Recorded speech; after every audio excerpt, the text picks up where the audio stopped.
Hello friends, ધોરણ 7 સામાજિક વિજ્ઞાન પાઠ 11 વાતાવરણની સજીવો પર અસર.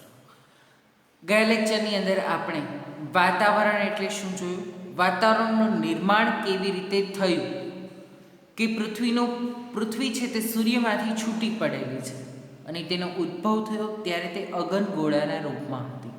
ધીમે ધીમે આ અગનગોળો ઠંડો પડ્યો એટલે તેમાંથી વાયુ સ્વરૂપમાં રૂપાંતરણ થયું તે વાતાવરણ, ઘન સ્વરૂપમાં રૂપાંતરણ થયું તે મૃદાવરણ અને પ્રવાહી સ્વરૂપમાં જેનું રૂપાંતરણ થયું તે જલાવરણ તરીકે ઓળખાય છે. અને આ રીતે વાતાવરણ છે તે નિર્માણ પામે. વાતાવરણ એટલે પૃથ્વીની ચારે બાજુ વીંટળાઈને આવેલા હવાના આવરણને વાતાવરણ તરીકે ઓળખવામાં આવે છે, જેના વિશે ચર્ચા આપણે કરી ચૂક્યા છીએ કે પૃથ્વી સપાટીથી તે સેંકડો કિલોમીટરની ઊંચાઈ સુધી વિસ્તરેલું છે અને તેની ઉપરની સીમા કેટલી ઊંચાઈએ આવેલી છે તે સ્પષ્ટ કહેવું મુશ્કેલ છે. છતાં પૃથ્વીના ગુરુત્વાકર્ષણ બળની અસર અવકાશમાં જ્યાં સુધી રહેલી છે ત્યાં વાતાવરણ પૂરું થયેલું માનવામાં આવે છે. પૃથ્વી સપાટીથી 32 કિમીની ઊંચાઈ સુધીના વાતાવરણના પડમાં 99% જેટલી હવા સમાયેલી છે. પૃથ્વી સપાટીથી જેમ જેમ ઊંચે જતા જઈએ તેમ તેમ હવા પાતળી થતી જાય છે. વાતાવરણમાં કયા કયા વાયુઓ આવેલા છે તો કે nitrogen, oxygen, argon, carbon dioxide અને અન્ય વાયુઓ રહેલા છે. આ નાઇટ્રોજન વાયુ છે તે આશરે 130 કિલોમીટર સુધી ઊંચાઈ સુધી વિસ્તરેલો છે. એટલે કે પૃથ્વી સપાટી સમુદ્ર સપાટીથી 130 કિમી સુધીની ઊંચાઈ સુધી આપણે જઈએ તો આપણને નાઇટ્રોજન વાયુ છે તે વાતાવરણમાંથી પ્રાપ્ત થાય છે.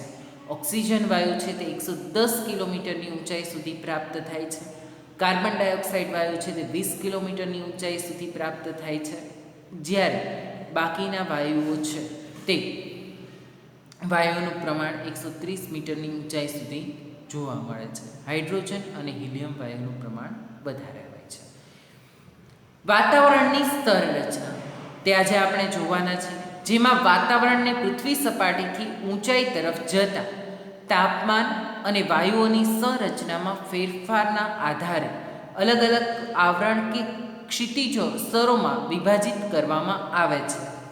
આ ફેરફારને આધારે તેના 4 પેટા પ્રકાર પાડવામાં આવે છે, જેમાં છે ક્ષોભાવરણ, સમતાપ આવરણ, મધ્યાવરણ અને ઉષ્માવરણ.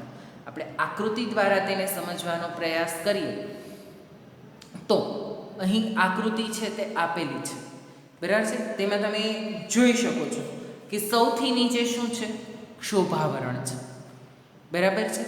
ત્યાર પછી આ ઊંચાઈ છે તે કિલોમીટરમાં છે, બરાબર છે. તો ક્ષોભાવરણ કેટલા કિલોમીટર સુધી તમને અહીં દેખાય છે તો 10 કિલોમીટર સુધી છે તે ક્ષોભાવરણ હોય છે, બરાબર છે. પછી 50 કિમીની ઊંચાઈ સુધી તમે જાઓ ને એટલે સમતાપ આવરણ આવે, જેની અંદર વિમાન ઉડતું હોય છે. માઉન્ટ એવરેસ્ટની ઊંચાઈ તો ક્ષોભાવરણ સુધી છે, પણ ઓઝોન વાયુનું સ્તર છે તે સમતાપ આવરણની અંદર જોવા મળે છે.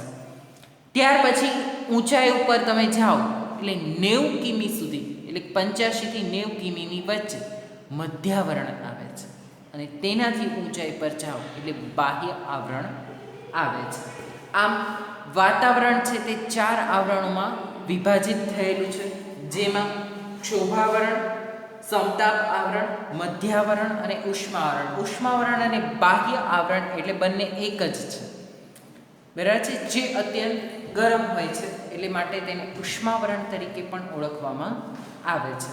સૌથી પહેલાં આપણે ક્ષોભાવરણની સમજ મેળવીએ તો પૃથ્વીને વીંટળાઈને આવેલા વાતાવરણના પ્રથમ આવરણને ક્ષોભ આવરણ કહે છે, બરાબર છે. અહીં તમે ચિત્રની અંદર પણ ક્ષોભાવરણ જોઈ શકો છો કે પૃથ્વી સપાટીને અડીને, એટલે કે પૃથ્વી સપાટીની ઉપરના જ પ્રથમ જે આવરણ છે તેને ક્ષોભ આવરણ કહે છે. વિષુવવૃત્ત પર આશરે 16 કિમી અને સમશીતોષ્ણ કટિબંધીય પ્રદેશોમાં આશરે 12 કિમી અને ધ્રુવો પર આશરે 8 કિમીની ઊંચાઈ સુધી તે ફેલાયેલું હોય છે. વિષુવવૃત્તના વિસ્તારોમાં તમે જાઓ તો ક્ષોભાવરણ 16 કિલોમીટર સુધી પ્રાપ્ત થાય. સમશીતોષ્ણ કટિબંધીય પ્રદેશોમાં 12 કિલોમીટર સુધી અને ધ્રુવો પર 8 કિલોમીટર સુધી, બરાબર છે. એટલે 8, 12 અને 16 તેવી રીતે ક્ષોભાવરણ છે તે અલગ અલગ વિસ્તારોમાં અલગ અલગ કિલોમીટર સુધી ફેલાયેલું હોય છે, પરંતુ આ આવરણ છે તે પૃથ્વી સપાટીને અડીને જુદા જુદા વિસ્તારોમાં 8, 12 અને 16 કિલોમીટર એમ ફેલાયેલું રહે છે. આપણે અહીં સમશીતોષ્ણ કટિબંધમાં આપણે રહીએ છીએ તો અહીંયા કેટલા કિલોમીટર સુધી હોય? 12 કિલોમીટર સુધી હોય છે. સામાન્યતઃ 10 કિલોમીટર પૃથ્વી સપાટીની ઊંચાઈ 10 કિમી સુધી આ ક્ષોભાવરણ છે તે વિસ્તરેલું હોય છે અથવા તો ફેલાયેલું હોય છે. ઋતુઓ મુજબ તેમાં ફેરફાર થાય છે. જુદી જુદી ઋતુઓ હોય તે પ્રમાણે તેમાં પણ ફેરફાર થાય છે. આ આવરણ જીવસૃષ્ટિ માટે ખૂબ જ મહત્વનું છે. ક્ષોભાવરણની બહાર સજીવ સૃષ્ટિ છે તે લાંબો સમય સુધી રહી શકે નહીં. એટલે સજીવ સૃષ્ટિનું અસ્તિત્વ ટકાવી રાખવા માટે ક્ષોભાવરણ ખૂબ જ મહત્વનું છે. વાતાવરણના તોફાનો, અવાજના તરંગો, હવાની સંરચના, વીજળી, વરસાદ, વાદળો વગેરે આ આવરણમાં અનુભવાય છે. ક્ષોભાવરણની અંદર વાતાવરણના તરંગો, તોફાનો, અવાજના તરંગો એટલે કે હું બોલું છું ને તમે સાંભળી રહ્યા છો તે શું કામ શક્ય બને છે? કારણ કે અહીં ક્ષોભાવરણ રહેલું છે, એટલા માટે મારા અવાજના તરંગો તમારી સુધી પહોંચી શકે છે. મારો જ નહીં પરંતુ કોઈ પણ અવાજ થાય છે તે અવાજના તરંગો એક વ્યક્તિથી બીજા વ્યક્તિ સુધી પહોંચાડવા માટે આ ક્ષોભાવરણ છે તેને આભારી છે. આ ઉપરાંત હવાની સંરચના, વીજળી, વરસાદ, વાદળો વગેરે આ આવરણમાં જ અનુભવાય છે. પછી તમે ક્ષોભાવરણની ઉપર વયા જાઓ એટલે તમને આ કાંઈ પણ અનુભવ થઈ શકતો નથી. આ આવરણમાં પ્રતિ 1 કિમીની ઊંચાઈએ આશરે 6.5 સેલ્સિયસના તાપમાન ઘટે છે. એટલે કે જેમ જેમ તમે ઊંચાઈ પર જાઓ તેમ તેમ તાપમાનમાં શું થાય છે? ઘટાડો થાય છે. આશરે 6.5 સેલ્સિયસ જેટલું તાપમાન છે તે ઘટે છે.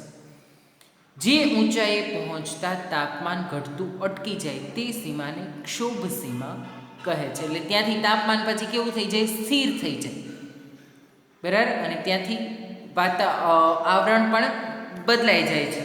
વાતાવરણ સ્થિર થતાં આવરણ બદલાય છે અને બીજું આવરણ શરૂ થાય છે. તે કયું આવરણ છે? સમતાપ આવરણ.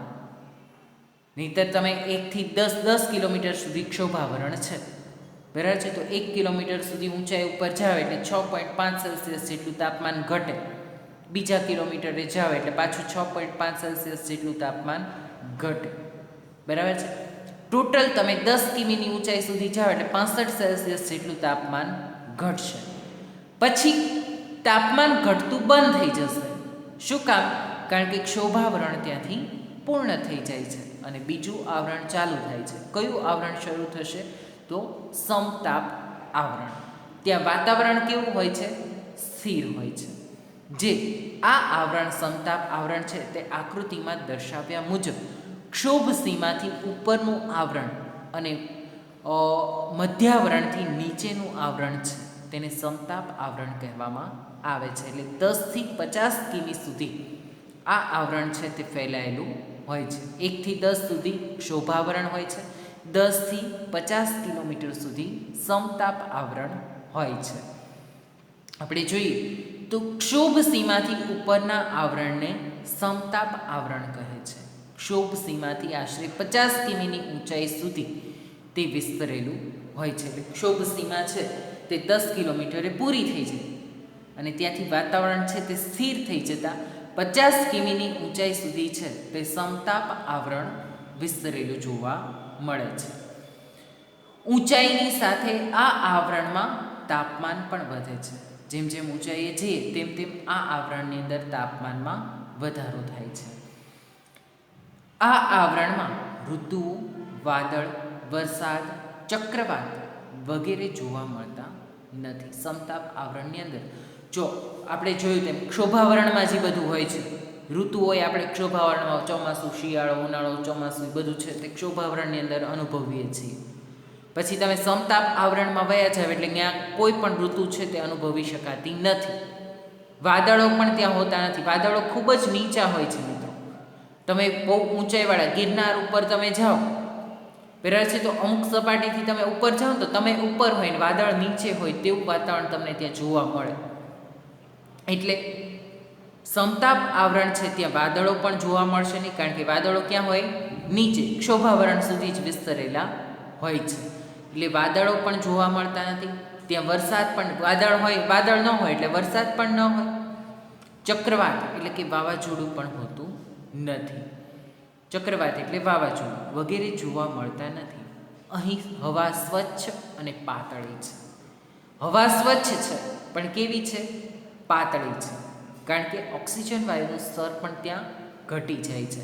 એટલા માટે જ તમે જો વિમાનમાં બેસો, બરાબર છે, તો વિમાનમાં ઉપર ઓક્સિજનના સેલ મૂકેલા હોય.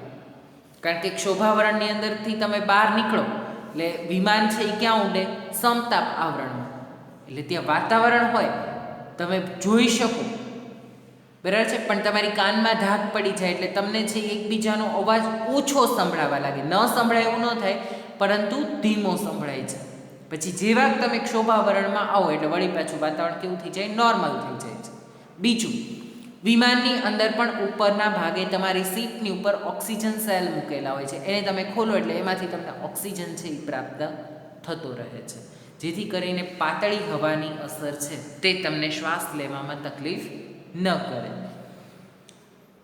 એટલે અહીં વાતાવરણ સ્વચ્છ અને હવા પાતળી છે, જેથી જેટ વિમાન ઓછામાં ઓછા અવરોધ અને ઝડપથી ઉડી શકે છે. જો હવા પાતળી થઈ જાય એટલે જેટ વિમાન છે એ ઝડપથી ઉડી શકે. ક્ષોભાવરણની અંદર તેની ગતિ ધીમી હોય છે, કારણ કે હવા છે તેમાં અવરોધરૂપ બને છે. પરંતુ ક્ષોભાવરણથી તમે ઉપર જાઓ એટલે એની ગતિ વધી જશે. શું કામ? કારણ કે હવા ત્યાં અવરોધક બનશે નહીં અને જેટ વિમાન છે તે ઝડપથી ઉડી શકે છે. આ આવરણમાં આશરે 15થી 35 કિમીની ઊંચાઈએ ઓઝોન વાયુનું પ્રમાણ વધુ જોવા મળે છે. કે આની અંદર આશરે 15થી 35 કિલોમીટરની ઊંચાઈ પર ઓઝોન વાયુનું પ્રમાણ છે તે વધારે જોવા મળે છે, જે સૂર્યના અત્યંત ગરમ પારજાંબલી કિરણો અલ્ટ્રાવાયોલેટ રેસનું શોષણ કરે છે. કે આ આવરણ છે તે સૂર્યના અત્યંત પારજાંબલી જે કિરણો છે, અલ્ટ્રાવાયોલેટ રેસ, કારણ કે જો ઓઝોનનું સ્તર ન હોય તો સૂર્યના પારજાંબલી કિરણો છે તે સીધા આપણા પર પડે તો પૃથ્વી ઉપર ગરમીનું પ્રમાણ ખૂબ જ વધી છે. અને ગરમીનું પ્રમાણ એટલું બધું વધી જાય કે અહીં સજીવ સૃષ્ટિ અને વનસ્પતિને પણ તેના દ્વારા નુકસાન થવા લાગે છે. એટલા માટે ઓઝોન સ્તર છે તેનું જાળવણી કરવી અત્યંત જરૂરી છે, જેથી કરીને આપણે સૂર્યના પ્રચંડ ગરમીથી બચી શકીએ. તો આ થઈ સમતાપ આવરણની વાત, જે ક્ષોભાવરણ પછીનું આવરણ છે તે. ત્યાર પછીનું ત્રીજું આવરણ છે મધ્યાવરણ. સમતાપ આવરણની ઉપર આશરે 80 કિમીની ઊંચાઈ સુધીના આવરણના ભાગને મધ્યાવરણ કહે છે. તેમાં ઊંચાઈ પર જતાં તાપમાન ઘટતું જાય છે. તમે અહીં જોઈ શકો છો, બરાબર છે. સમતાપ આવરણ છે ત્યાંથી ઊંચાઈ પર તમે જાઓ એટલે મધ્યાવરણ આવશે, ને મધ્યાવરણ છે ત્યાં તમે પહોંચો એટલે વાતાવરણનું પ્રમાણ છે તે કેવું થઈ જાય? ઘટી જાય. એટલે કે અહીં છે તે મધ્યાવરણની અંદર તાપમાન ઘટી જશે, ઠંડુ વાતાવરણ જોવા મળશે. અને ચોથું આવરણ છે ઉષ્માવરણ. અહીં ચિત્રની અંદર જે બાહ્ય આવરણ લખેલું છે તે જ શું છે? ઉષ્માવરણ છે. મધ્યાવરણની ઉપર આ આવરણ આવેલું છે. 80 કિલોમીટરથી શરૂ કરી જ્યાં વાતાવરણ પૂરું થાય ત્યાં સુધી વિસ્તરેલું છે. અહીં હવા અતિશય પાતળી હોય છે અને જેમ જેમ તમે ઊંચાઈએ જાઓ તેમ તેમ તાપમાન વધતું જાય છે. જો અત્યાર સુધી તાપમાન ઘટતું હતું, બરાબર છે, પરંતુ ઉષ્માવરણની અંદર તમે જ્યારે પ્રવેશ કરી જાઓ ને એટલે તાપમાન છે તે કેવું થાય? વધતું જાય. એટલા માટે તેને છે ઉષ્માવરણ કે બાહ્યાવરણ તેવું નામ આપવામાં આવેલું છે. અહીં સૂર્યના કિરણો સીધા પડે છે અને તેના લીધે ગરમીનું પ્રમાણ વધે છે. આ આવરણને 2 પેટા વિભાગમાં વહેંચવામાં આવેલું છે, અયન આવરણ અને બાહ્ય આવરણ. બરાબર છે. અહીં તમે ચિત્રની અંદર જોઈ શકો છો 2 પેટા વિભાગો છે. એક છે અયન આવરણ અને એક છે બાહ્ય આવરણ. રેડિયો તરંગોનું પરાવર્તન થાય છે. ટીવી, રેડિયો પ્રસારણ, ઇન્ટરનેટનો લાભ આ આવરણને આભારી છે. એના આવરણથી ઉપરના આવરણને બાહ્ય આવરણ કહે છે. એટલે કે છેલ્લું આવરણ છે તે કયું છે? બાહ્ય આવરણ છે. ઉષ્માવરણ આપણને કઈ રીતે ઉપયોગી છે? તો ઉષ્માવરણને કારણે તમે આ ઇન્ટરનેટનો જે ઉપયોગ કરો છો તે કરી શકીએ છીએ. રેડિયોના તરંગો છે તે પહોંચી શકે છે આપણા સુધી. રેડિયો પ્રસારણ છે તેના લીધે થઈ શકે છે. અને ઇન્ટરનેટનો લાભ છે તે આપણને પ્રાપ્ત થાય છે. ટીવી છે તે આપણે જોઈ શકીએ છીએ. તે બધું જ ઉષ્માવરણને આભારી છે. તો આવી રીતે વાતાવરણ છે તેની સંરચના 4 વિભાગમાં વિભાજિત છે, જે આજે આપણે જોયું. તેમાં ક્ષોભાવરણ, સમતાપ આવરણ, મધ્યાવરણ અને ઉષ્માવરણ. હવે પછી આપણે જોવાનું છે હવામાન, જેના વિશેની ચર્ચા છે તે આપણે નેક્સ્ટ લેક્ચરમાં કરશું. આજનો લેક્ચર અહીંયા સુધી રાખીએ છીએ. આજના લેક્ચરનું તમારું હોમવર્ક છે તે હોમવર્કની અંદર તમારે આ 4 આવરણો વિશે આપેલી માહિતી છે તે લખવાની છે. એટલે કે ક્ષોભાવરણ એટલે શું, પછી સમતાપ આવરણ એટલે શું, મધ્યાવરણ એટલે શું અને ઉષ્માવરણ એટલે શું. આ 4 આવરણો વિશેની માહિતી છે તે તમારે આજના લેક્ચરના હોમવર્કની અંદર લખવાની છે. ત્યાં સુધી રાખીએ છીએ. Thank you.